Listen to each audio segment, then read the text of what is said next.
Bonjour, bienvenue, je suis Audrey Vuettaz et vous écoutez Trait d'Union. Vous trouvez que l'Union européenne, c'est trop compliqué ? Ce podcast est fait pour vous. Aux dernières élections européennes, ils se sont plus abstenus que la moyenne des Français. Eux, ce sont les jeunes. Seuls 27% des 18-24 ans et 36% des 25-34 ans ont voté, contre 51% la moyenne en France. Alors, avec les jeunes de l'Académie Notre Europe, justement, on a décidé de leur tendre le micro. Quand les jeunes font parler les jeunes, ça donne un épisode passionnant. Celles et ceux qui ont accepté de répondre à nos questions ont entre 18 et 35 ans. Ils sont pro-européens, anti ou ne savent pas vraiment. Voici donc un épisode sur l'Europe et les jeunes, réalisé avec Camille, Zoé, Alexandre, Noah et Sofiane de l'Académie Notre Europe. Hello tout le monde. Alors, vous avez réalisé vos interviews, c'est le moment du récap. On va faire les petites présentations. Qui a interviewé qui ? Camille, tu commences ? Moi, j'ai interviewé Cassandre Guénon. Elle a 21 ans. Elle est étudiante en Master 1 de sciences politiques spécialisée en affaires publiques européennes à la Sorbonne. Zoé ? Moi, j'ai interviewé Hugo Marinier. Il a 24 ans. Il est étudiant en Master de sciences politiques mention relations transnationales et mondialisation à l'université de Paris 8. Et toi, Alexandre ? Alors moi, j'ai interviewé Nirine Moutou. Elle a 34 ans et elle est vice-présidente des Jeunes Européens à Paris. Et toi, Noah ? Alors moi, j'ai interviewé Jonathan Verbeke. Il a 20 ans, il est étudiant en histoire sciences politiques et activement engagé au sein du Rassemblement national. Et enfin, Sofiane, qui est notre dernier profil. Eh bien, c'est Salomé, elle a 24 ans, elle habite à Rennes, en Bretagne. Elle est illustratrice et pour elle, l'Europe, ça veut dire quelque chose et quelque chose de positif, mais ça ne l'empêche pas d'être critique envers l'Union européenne. Ok, donc on a des profils super différents, mais comme ils ont entre 20 et 35 ans, on peut dire qu'ils ont toutes et tous grandi dans un monde où l'Union européenne était déjà bien en place. Finalement, c'est quoi leur relation à l'Union européenne ? Alors Cassandre, notre étudiante en Master Affaires publiques européennes, s'est plutôt intéressée à l'UE au fil des années et en suivant le parcours de formation à la citoyenneté européenne de l'Institut Jacques Delors et en comprenant ensuite l'impact qu'elle pourrait avoir si elle travaillait dans ce monde-là. Et elle a donc poursuivi ses études sur l'Union européenne. J'ai toujours connu l'UE comme elle est plus ou moins aujourd'hui. Mais je dirais que pour ce qui est de sa compréhension, c'est vraiment grâce à l'Académie Notre Europe. Ça m'a vraiment permis de saisir le fonctionnement interne de nos institutions et surtout voir en fait comment est l'Europe dans notre quotidien. Contrairement à Cassandre, Hugo, il a jamais eu de lien très étroit avec l'Union européenne. Il s'y connaît assez parce que, de manière générale, c'est quelqu'un de très politisé et sensible aux idées de la gauche radicale, m'a-t-il dit. Lors des élections européennes en 2019, il a quand même voté, mais c'est seulement parce qu'il s'agissait des premières élections auxquelles il pouvait participer. J'avais peut-être aussi l'impression que ça avait du sens à cette époque-là. J'avais pas le même rapport au vote que j'ai aujourd'hui, et le rapport à la stratégie qu'est la stratégie du vote. Et donc oui, j'ai voté en 2019. Nirine, au contraire d'Hugo, était intéressée par les questions européennes depuis ses études, mais de loin. Et c'est seulement après avoir assisté à des conférences du mouvement européen qu'elle s'est véritablement impliquée dans le mouvement jusqu'à ce qu'on lui propose de prendre des responsabilités. Comme je m'intéressais déjà à l'Europe depuis l'université, je me suis inscrite sur Internet. Il y avait des conférences en lien avec l'Europe. Et à force d'y aller, j'ai rencontré d'autres jeunes qui venaient aussi aux conférences organisées par le Mouvement Européen Paris. Et c'est là que j'ai vu qu'il se passait pas mal de choses au sein des Jeunes Européens Paris. Donc j'ai pu m'engager davantage. Et puis une chose en amenant une autre, j'en suis arrivée à ce qu'on me propose d'être vice-présidente des Jeunes Européens Paris. C'est vrai que j'avais hésité parce que j'ai un travail qui est très prenant, mais je ne regrette absolument pas parce que j'ai jamais été autant épanouie.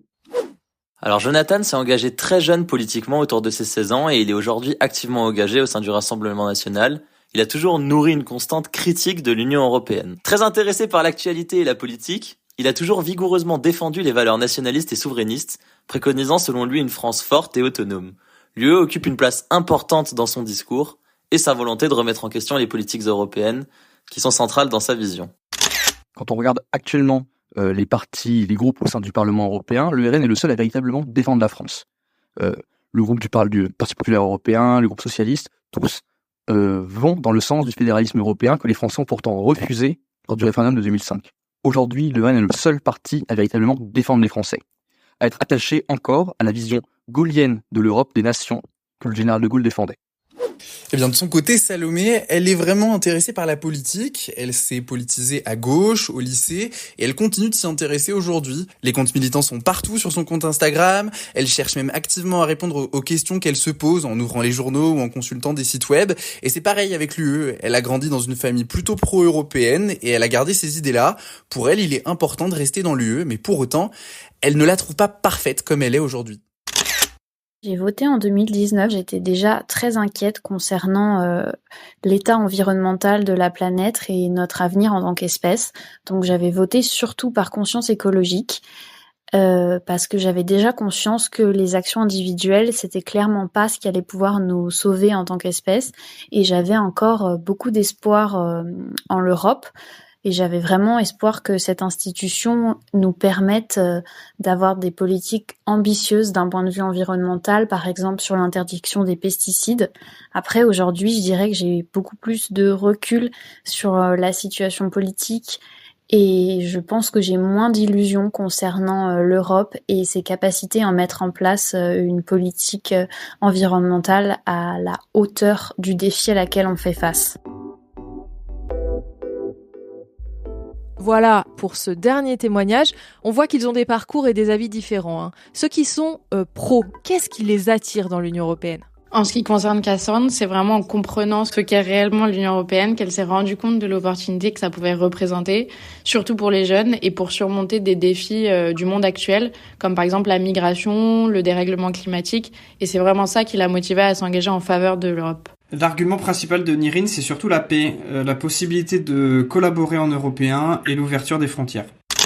Je trouve incroyable que des hommes et des femmes aient été assez ambitieux pour se dire que des États totalement différents puissent s'associer et créer une entité telle que l'Union européenne, grâce à laquelle on peut vivre tranquillement, en paix.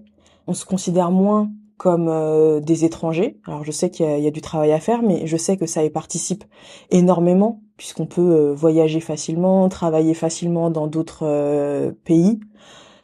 Et je pense que ça participe vraiment à la paix qu'on peut avoir parce qu'on se connaît davantage et qu'on a bien intérêt à continuer à profiter de pouvoir économiquement avoir un système avantageux. Ben justement, j'ai une question en plus pour celles et ceux qui s'engagent. Ça vient d'où ? Et puis surtout, moi je me pose la question, il y a tellement de critiques contre l'Union européenne actuellement. Comment on s'engage dans l'Union européenne, pour l'Union européenne à l'heure actuelle ? Selon Cassandre, voter c'est le meilleur moyen de s'engager. Qu'on soit pour ou contre l'UE, il faut essayer et surtout essayer de faire entendre sa voix afin que d'autres ne choisissent pas à notre place. Si je devais convaincre un jeune de s'engager, ce serait vraiment simple. Ta voix a de l'impact, il faut t'en servir. Le Parlement, il a un impact sur la législation de l'Union européenne. Il approuve, il modifie les propositions de la Commission. Et les députés nous représentent. Si on vote pas, on sera représenté par quelqu'un qui nous correspond pas. Nirine, elle est engagée chez les jeunes européens et au mouvement européen, et ce sont des associations qui organisent en ce moment une action de sensibilisation et de promotion des élections européennes. Pour elle, c'est important de donner de la visibilité à l'Europe et d'informer les jeunes et aussi les moins jeunes. Il y a un gros programme qui s'appelle l'Europe pour de bon, qui débute. Donc c'est une coalition d'associations engagées qui se coordonnent. Et donc par exemple, dimanche dernier, il y a eu la rentrée militantisme où il y a eu une 40aine de personnes qui se sont retrouvées pour se former à la fois sur les réseaux sociaux, sur comment créer tout simplement des pancartes avec des messages clés et pouvoir investir l'espace public mais aussi les réseaux sociaux pour convaincre un maximum de personnes d'aller voter et évidemment si c'est pro-européen c'est quand même mieux.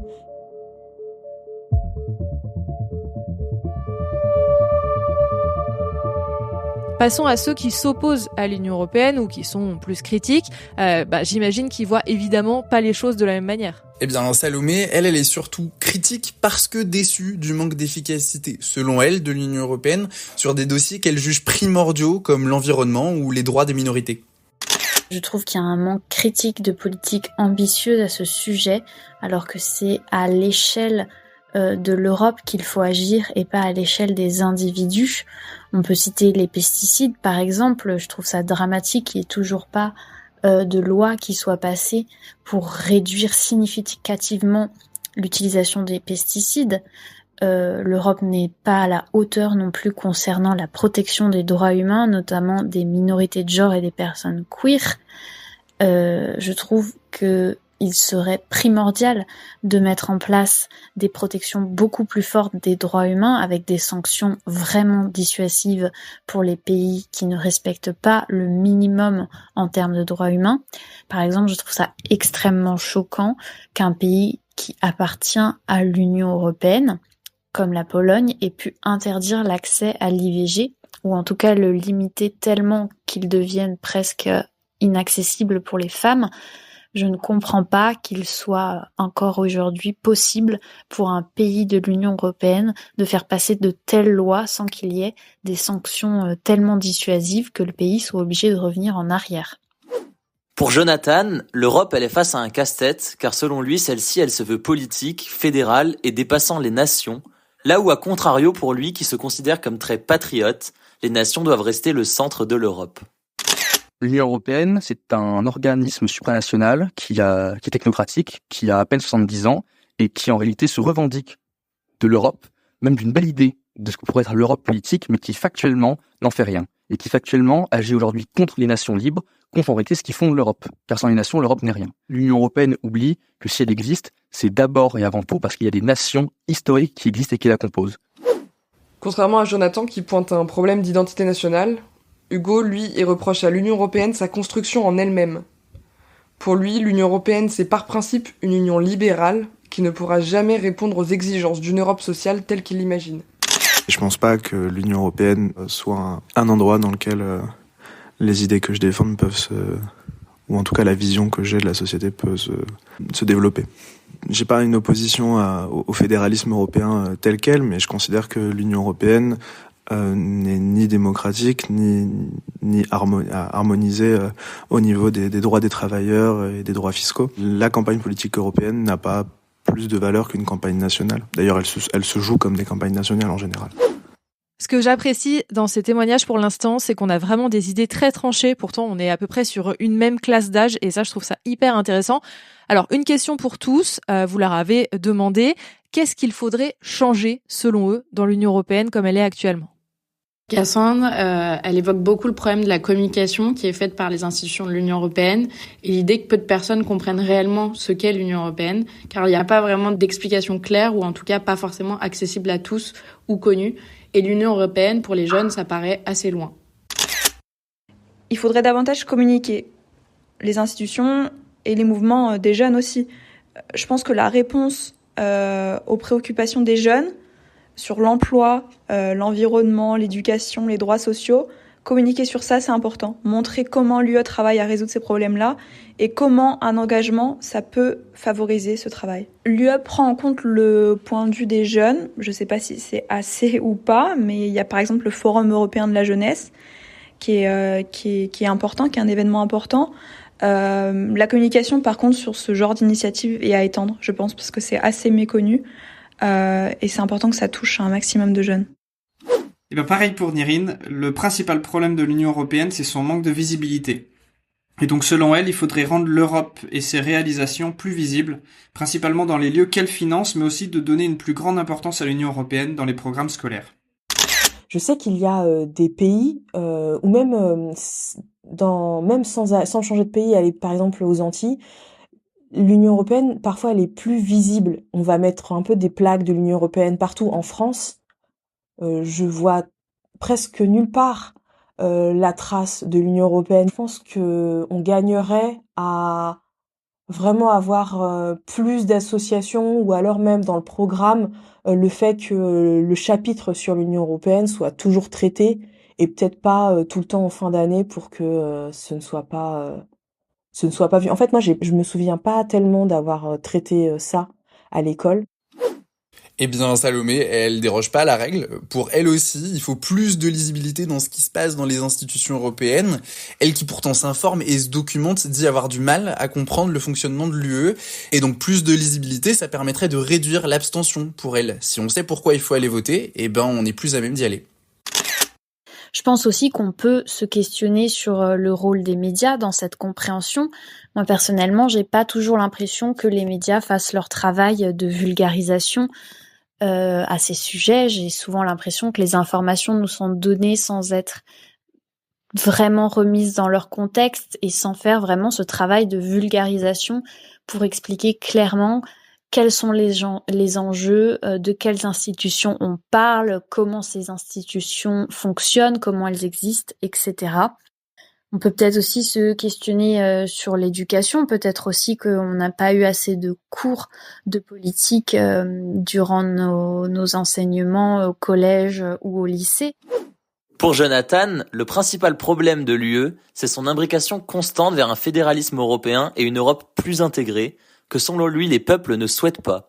Et la solution serait pour lui de revenir à une Europe plus intergouvernementale. Selon moi, les problèmes de l'Union européenne aujourd'hui sont assez clairs. L'UE s'est entêtée dans un saut fédéraliste que les Européens ne veulent pas. Les Français ont voté majoritairement non au traité constitutionnel de 2005. Et pourtant, l'UE s'entête à imposer aux États membres des politiques dont les peuples ne veulent pas en réalité, que ce soit sur la politique économique, sur la politique migratoire, sur les politiques même environnementales. On le voit avec le Green Deal promis, imposé par Bruxelles et dont tous les experts expliquent la nocivité et la non-application possible.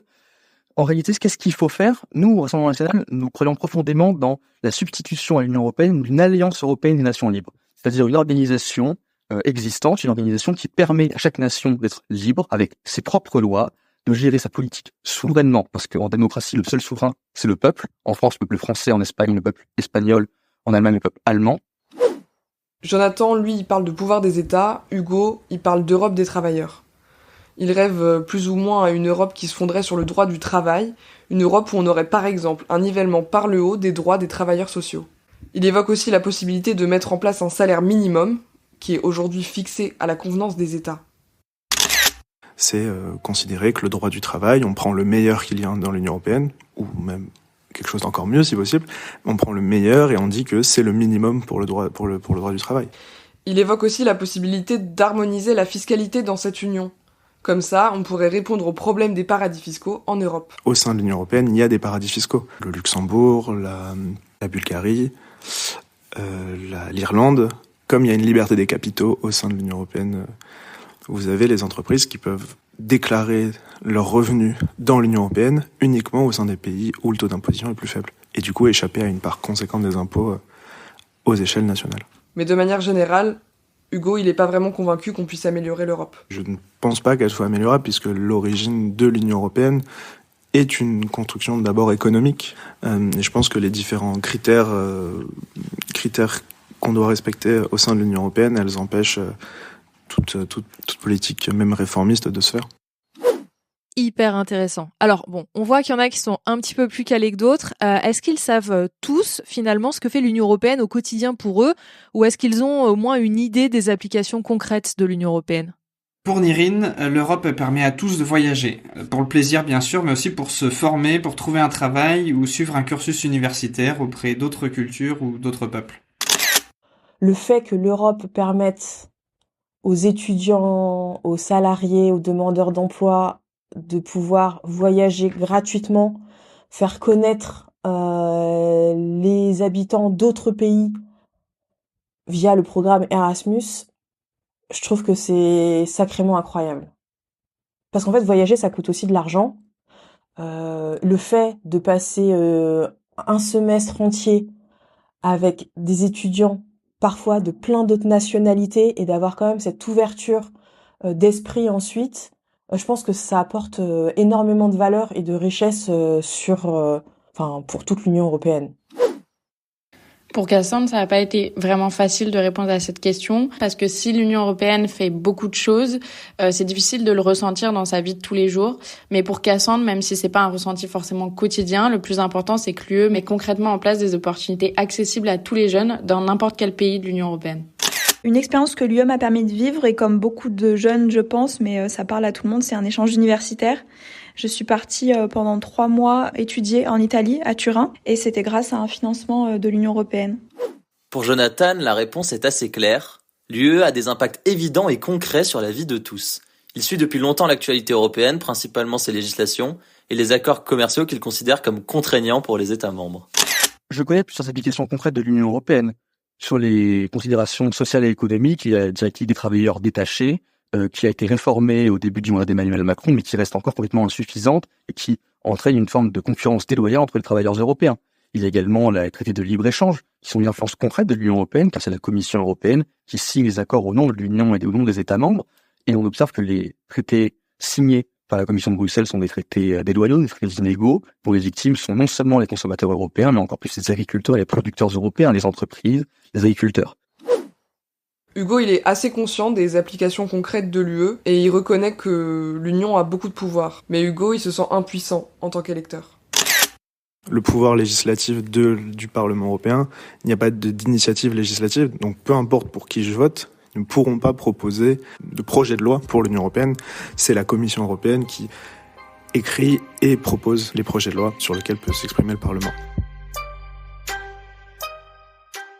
Je sais que ça fait aussi partie des questions que vous avez posées. On l'a vu en tout début d'épisode, les jeunes se sont moins mobilisés que les autres lors des dernières européennes en 2019. Comment ils l'expliquent, les jeunes que vous avez interviewés, et comment ils l'analysent, entre guillemets, évidemment, avec leurs yeux de jeunes?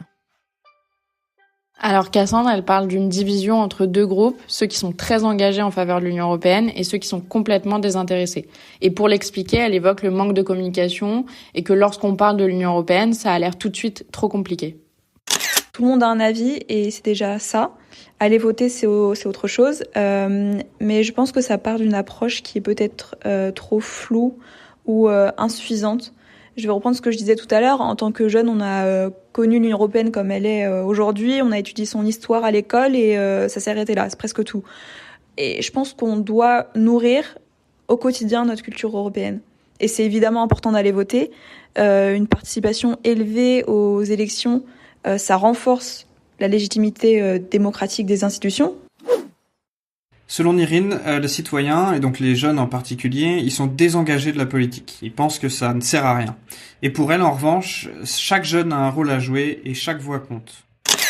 Je pense que les gens vont avoir les mêmes idées fausses sur l'Europe que sur la politique en général. Que ça sert à rien, que notre voix n'est pas entendue, que de toute façon, ils feront les choix qu'ils veulent.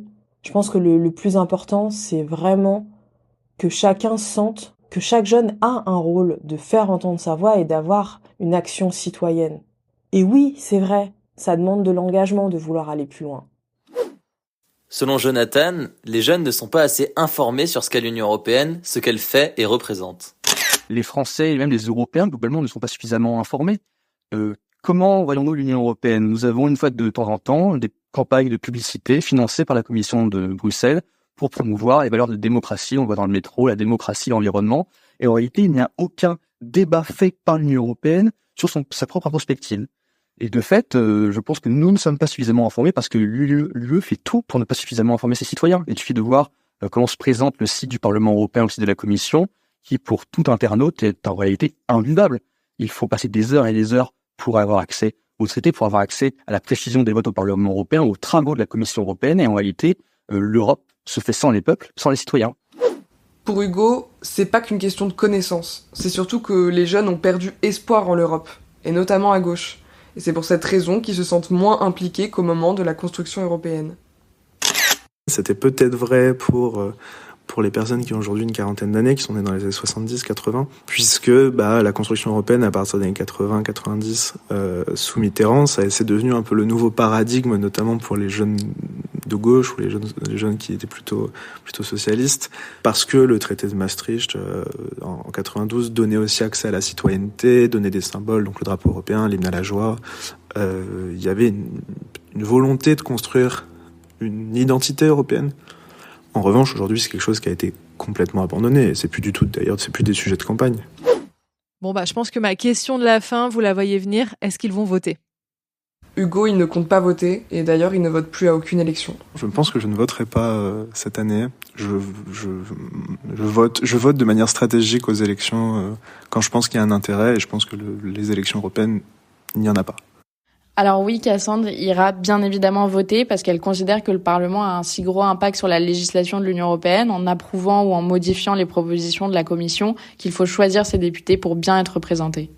Alors oui, Nirine va aller voter, mais pas seulement, parce que pour elle, c'est aussi important de s'engager, d'aller plus loin que le vote. Oui, Jonathan ira voter et tentera de faire campagne pour cela. Néanmoins, il ne voit pas la campagne uniquement comme un enjeu européen, mais comme le dit souvent le Rassemblement national, aussi comme un enjeu national.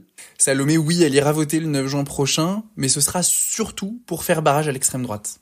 Alors oui, je vais aller voter cette année aux européennes, pas forcément par grande conviction, mais parce que je souhaite faire barrage à l'extrême droite. Ça me paraît primordial d'agir contre la montée du fascisme en Europe. Alors même si je ne vais probablement pas voter pour le parti qui pourrait représenter au mieux mes idées, Merci beaucoup pour ce travail hyper intéressant. Je pense que c'est passionnant en fait d'écouter la voix des jeunes. On voit qu'ils sont à peu près tous d'accord finalement sur les problèmes de communication de l'Union européenne, peut-être les problèmes de transparence. Ça, je trouve ça hyper intéressant. En tout cas, je voulais toutes et tous vous remercier pour les interviews que vous avez faites. Un grand merci donc Camille, Zoé, Alexandre, Noah et Sofiane de l'Académie Notre Europe. Cet épisode touche à sa fin. Je voulais remercier aussi, et oui, les remerciements ne sont pas terminés, Sophia Fernandez, Benjamin Couteau, Hélène Fauré et Lara Martelly pour leur soutien. Des membres de l'Académie Notre Europe évidemment. Voilà, j'espère que cet épisode vous a plu, qu'il aura été intéressant pour vous. Finalement, la parole des jeunes, on l'entend peut-être pas forcément aussi concrètement. Donc moi, j'ai adoré faire cet épisode. Vous le savez, Trait d'Union, c'est un épisode une fois par semaine. Et en attendant, vous pouvez retrouver le podcast sur Instagram. À très vite.